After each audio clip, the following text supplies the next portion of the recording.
Very good morning dear students. हम types of organic reactions पढ़ रहे थे fundamental concepts of organic chemistry में। तो हम पहली चार टाइप्स पढ़ चुके हैं जिसमें सब्स्टिट्यूशन रिएक्शंस थे, एडिशन रिएक्शंस थे, एलिमिनेशन रिएक्शंस थे और कॉन्डेंसेशन रिएक्शंस थे। आज हम फिफ्थ टाइप से शुरू करेंगे, रीअरेंजमेंट रिएक्शंस।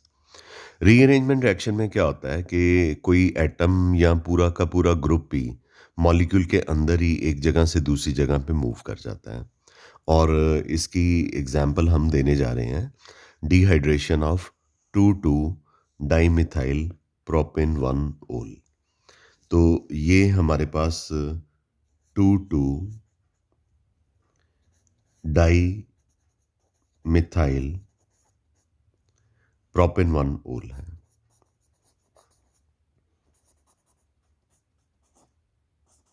ठीक है, तो ये two two dimethyl propane one ol है।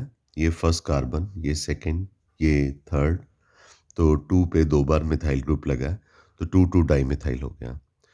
कॉन्सेंट्रेटेड सल्फ्यूरिक एसिड यहाँ पे कैटालिटिक एक्टिविटी का काम कर रहा है, कैटलिस्ट का काम कर रहा है।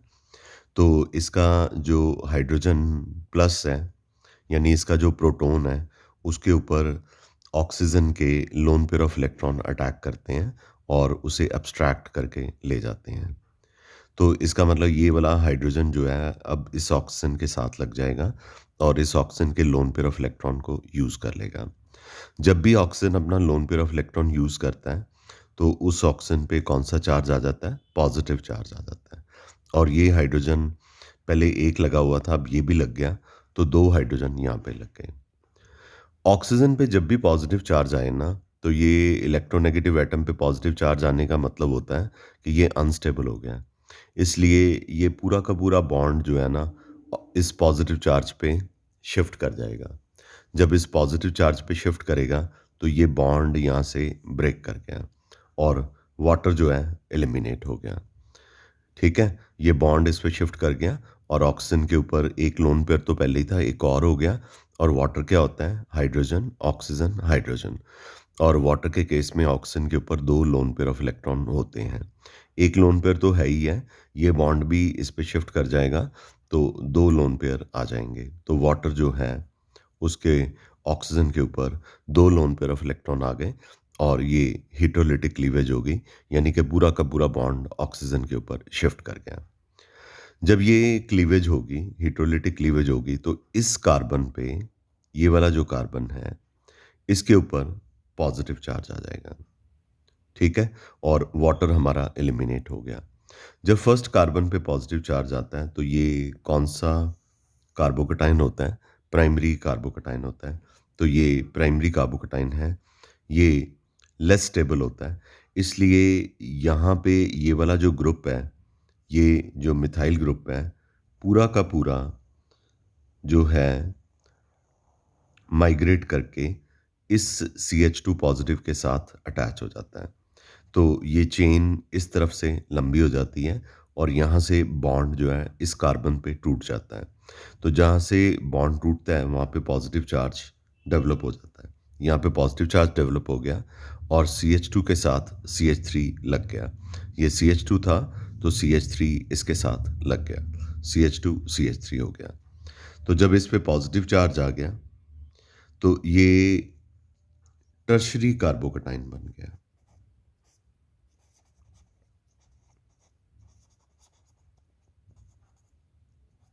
जो कि बहुत ज़्यादा स्टेबल होता है प्राइमरी कार्बोकेटाइन के मुकाबले में। दैट इज़ वाई ये मिथाइल ग्रुप जो है पूरा का पूरा CH2 पॉजिटिव के साथ जो है माइग्रेट करके चला गया, ताकि प्राइमरी कार्बोकेटाइन जो कि लेस स्टेबल है, वो टर्शरी कार्बोकेटाइन की फॉर्म में ज़्यादा स्टेबल हो जाए। ठीक है, तो this is become now more stable. Less stable से मोर स्टेबल हो गया। ठीक है, यहाँ तक क्लियर है आपको? ओके। अब आपको याद होगा कि ये वाला जो मॉलिक्यूल था initially, two two dimethyl propane one ol, इसने कैटलिस्ट से हाइड्रोजन प्लस को अब्स्ट्रैक्ट किया था। तो ये हाइड्रोजन प्लस जो है अब्स्ट्रैक्ट होके यहाँ पे गया था। अब उस हाइड्रोजन को सल्फ्यूरिक एसिड को वापस भी करना है, तो यहाँ से -H+ निकलेगा, वो यहाँ से निकल जाता है। जब यहाँ से H निकलेगा तो अपना बॉन्ड छोड़ जाएगा, बॉन्ड इसके और इसके बीच में डेवलप हो जाएगा। कार्बन और कार्बन के बीच में डबल बॉन्ड आ जाएगा, कार्बन और कार्बन के बीच में डबल बॉन्ड आ गया। तो ये रीअरेंजमेंट रिएक्शन है।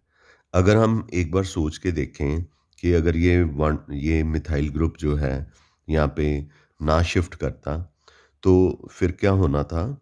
फिर होना था कि डबल बॉन्ड जो है इस कार्बन और इस कार्बन के बीच में बनना चाहिए था। एक्सपेक्टेड प्रोडक्ट तो यही था।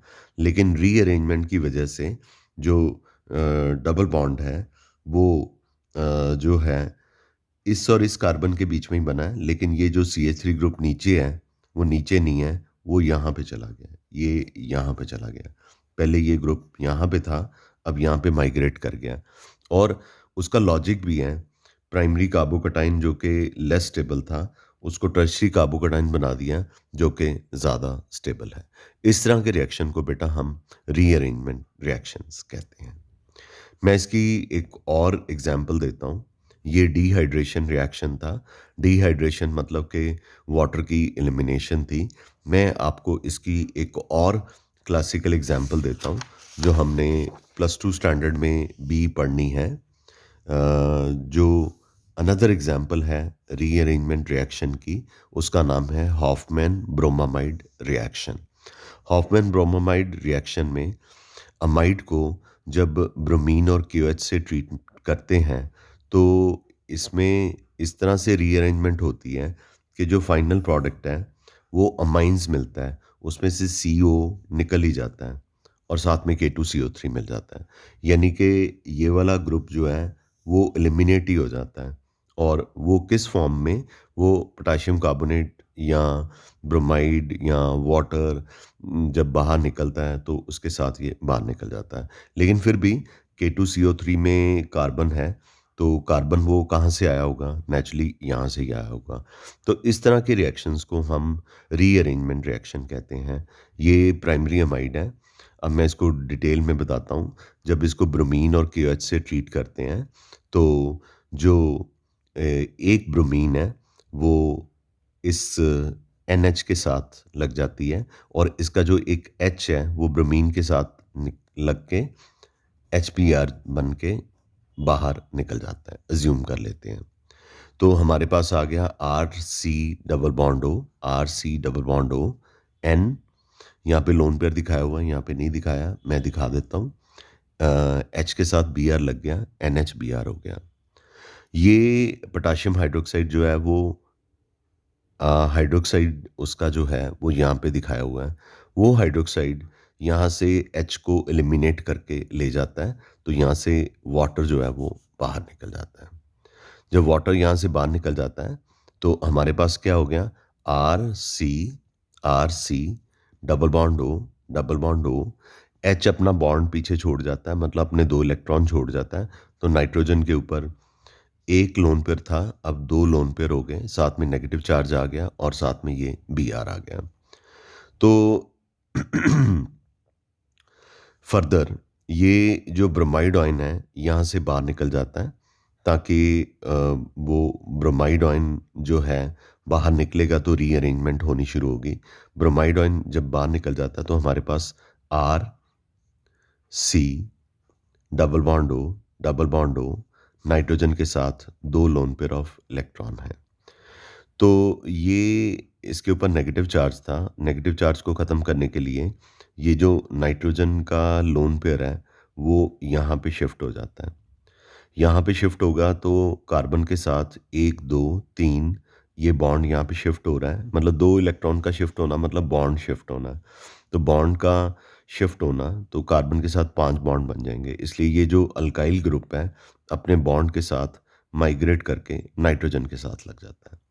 जब ये नाइट्रोजन के साथ लगेगा तो हमारे पास क्या आएगा? O double bond carbon, O double bond carbon, carbon double bond nitrogen, carbon double bond nitrogen, और ये R यहाँ पे लग जाता है। ये अल्काइल आइसोसाइनेट है। फिर पोटेशियम हाइड्रोक्साइड दोबारा पिक्चर में आता है। वो इसकी हाइड्रोलिसिस करता है। हाइड्रोलिसिस करने के बाद जो है हमारे पास RNH2 आ जाता है, ठीक है? तो RNH2 आ जाता है, यहाँ से 2 हाइड्रोजन मतलब ये 2 यूज़ हो जाते हैं, RNH2 आ जाता है, तो K2 जो है हमारे पास ये C है, ये O है, K2CO हो गया, 2 ऑक्सीजन यहाँ से मिल गए, K2CO3 बन गया और वाटर जो है वो बाहर निकल जाता है। तो इस तरह से हमने प्राइमरी एमाइड को प्राइमरी अमाइन में ब्रोमीन और क्यूएच की प्रेजेंस में कन्वर्ट कर दिया और ये रिएक्शन जो है हमने प्लस टू स्टैंडर्ड में भी पढ़ना है अमाइंस के चैप्टर में। इसे हॉफमैन ब्रोमामाइड रिएक्शन कहा जाता है। तो इस तरह की रीअरेंजमेंट होती हैं। नॉर्मली जो है लोग रीअरेंजमेंट रिएक्शन को स्किप कर देते हैं, बट ऑनलाइन है तो इसका मतलब ये नहीं कि हमने कुछ स्किप करना है, हमने करना ही है। मतलब कि पता नहीं ना, आप में से जो कैंडिडेट्स जेईई मेंस के हैं या नीट के हैं, उनके लिए ये बहुत यूज़फुल है। और कॉम्पिटिटिव एग्जामिनेशन के जो बच्चे हैं, जो बहुत ही सीरियस नोट पे काम कर रहे हैं, उनके लिए ये बहुत अच्छा है। जिन्होंने अब्रॉड जाना है, उनके लिए भी अच्छा है, क्योंकि कुछ स्टूडेंट्स मेरे जो हैं, वहाँ से भी मुझे प्रॉब्लम्स देते हैं अब्रॉड से। तो सिलेबस तो सेम ही होता है। बस ये होता है कि 11th के कुछ चैप्टर 12th में होते हैं, 12th के चैप्टर 11th में होते हैं। तो कॉम्प्लेक्सिटी जो है वो सेम लेवल की होती है, so far as chemistry subject is concerned. Specially medical के जो स्टूडेंट्स होते हैं, उनके लिए केमिस्ट्री और बायोलॉजी की कॉम्प्लेक्सिटी जो है वो सेम होती है, ठीक है? तो ये थे रीअरेंजमेंट रिएक्शन। ये मैंने आपको पहला रिएक्शन आज का करवाया। आगे बहुत सिंपल है, आगे बहुत ही सिंपल है। आइसोमराइज़ेशन रिएक्शन बहुत सिंपल होते हैं। इसमें एक आइसोमर दूसरे आइसोमर में कन्वर्ट हो जाता है। ये ट्रांसबुटाइन है। तो इसको जब हम लाइट में रखते हैं तो इसकी इंटर कन्वर्शन हो जाती है। ये जो मिथाइल ग्रुप है, ये अपनी पोजीशन को चेंज करके ऊपर चला जाता है। तो ये ट्रांस से क्या बन गया? सिस बन गया। मैंने बताया था कि 2 एक जैसे ग्रुप ऑपोजिट हों तो उसे ट्रांस कहते हैं, और 2 एक जैसे ग्रुप जो हैं एक ही साइड पे हों कार्बन डबल बॉन्ड कार्बन के, तो उनको क्या कहते हैं? सिस कहते हैं। और हाइड्रोकार्बन के चैप्टर में हमने ये वाला आइसोमर जो है, ज्योमेट्रिकल आइसोमेरिज्म जो है, वो बहुत डिटेल में पढ़ना है। लेकिन फ़िलहाल मैं बता दूँ कि 2 एक जैसे group carbon double bond carbon के ऑपोज़िट साइड पे हों, तो उसे ट्रांस कहा जाता है, और अगर एक ही साइड में हों, तो उनको क्या कहा जाता है? सिस कहा जाता है। मैं एक और एग्ज़ाम्पल बता देता हूँ आपको। मेरे पास जो दूसरी एग्ज़ाम्पल है, ये 1 ब्रोमो बुटेन है।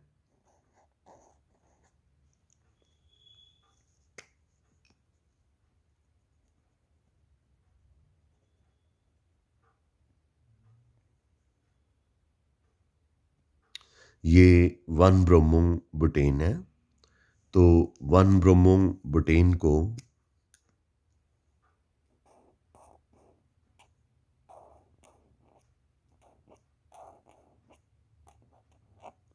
एनहाइड्रस एल्युमिनियम क्लोराइड के साथ 575 केल्विन टेम्परेचर पे ट्रीट करें, तो ये फर्स्ट कार्बन पे है। तो ये जो ब्रोमीन है वो मूव करके, ये जो ब्रोमीन है मूव करके, ये जो ब्रोमीन है एनहाइड्रस एल्युमिनियम क्लोराइड और 500, ये एनहाइड्रस है, ठीक है? ये एनहाइड्रस है। तो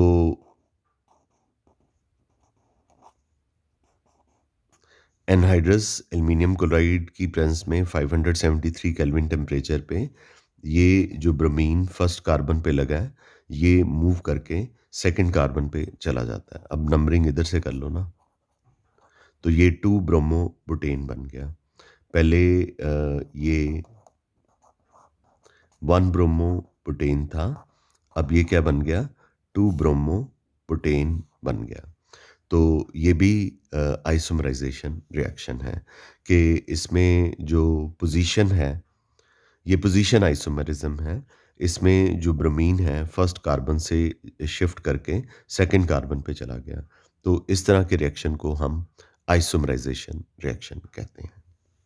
सातवीं टाइप है पेरीसाइक्लिक रिएक्शन। तो पेरीसाइक्लिक यहाँ से अगर आपको पढ़ने को ठीक तरह से ना पता चले तो मैंने नीचे ब्रैकेट में दोबारा से लिख दिया है PERICYCLIC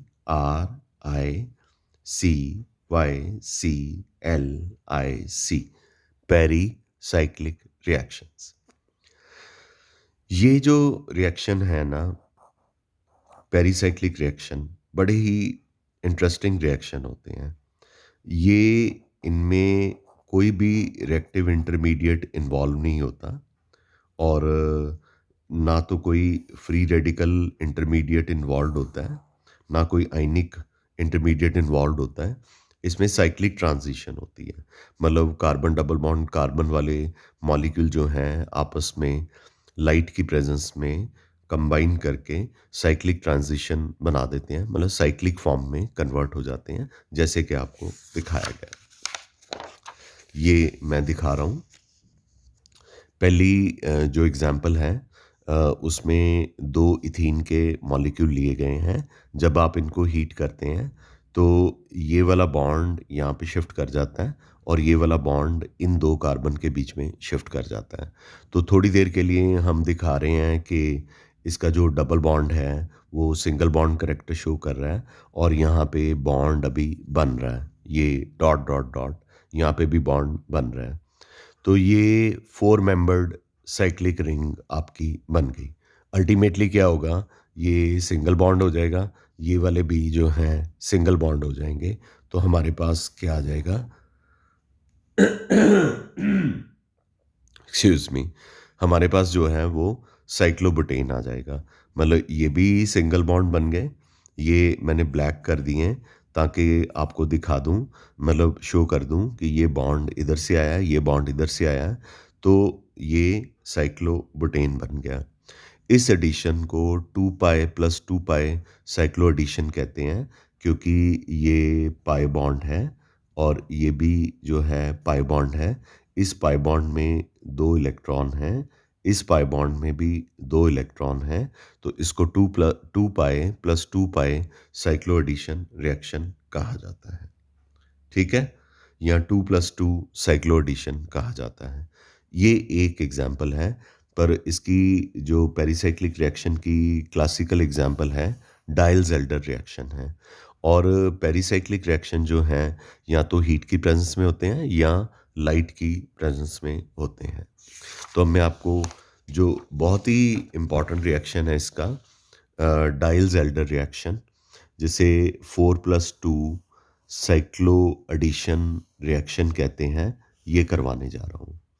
ये हमारे पास बॉन्ड नोटेशन में ब्यूटा 1,3 डाइन लिखा हुआ है। ये फर्स्ट कार्बन है, ये सेकंड कार्बन है, ये थर्ड कार्बन है, ये फोर्थ कार्बन है। फर्स्ट और सेकंड के बीच में डबल बॉन्ड है, 3 और 4 के बीच में डबल बॉन्ड है।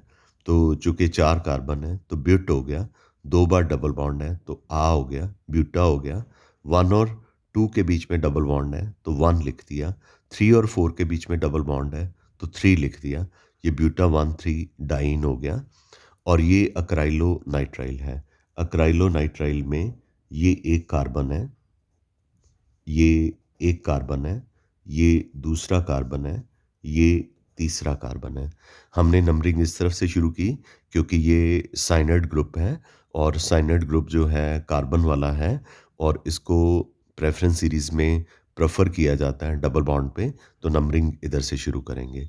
मतलब 3 कार्बन की ये चेन है, इसका नाम अक्राइलो नाइट्राइल है। ये डाई इनोफाइल इसे कहते हैं। ये मतलब कि डबल बॉन्ड के टुवर्ड्स इसकी अट्रैक्शन है, मतलब ये डबल बॉन्ड पे अटैक करता है। तो चलो, अब क्या होता है कि ये वाला जो डबल बॉन्ड है वो इसके साथ अटैच हो जाता है। ये वाला डबल बॉन्ड चौथे कार्बन के साथ ब्यूटा 1,3 डाइन के साथ अटैच हो जाता है, ये आगे मूव कर जाता है। इसको डायल्स-एल्डर रिएक्शन कहते हैं। पहले आप देखिए कि 4 कार्बन इसके हैं और 2 कार्बन इसके रिंग में आ जाएंगे। 6 कार्बन की रिंग बन जाएगी, साइनाइड जो है वो बाहर चला जाएगा। ये 6 मेंबर्ड साइक्लिक ट्रांजिशन स्टेट हो गई। तो ये बॉन्ड जब इधर चला गया, ये इधर चला गया, तो सिर्फ यहाँ पे ही डबल बॉन्ड आएगा। बाकी ये डॉटेड लाइन जो है वो शो करती हैं कि अभी ये प्रोसेस चल रहा है, ठीक है? प्रोसेस चल रहा है, तो अल्टीमेटली ये 1, 2, 3, 4 इस कार्बन को 1 कार्बन इसलिए कहा गया है क्योंकि इसके साथ साइनाइड ग्रुप लगा हुआ है। ये 2 है, ये 3 और 4 के बीच में डबल बॉन्ड है।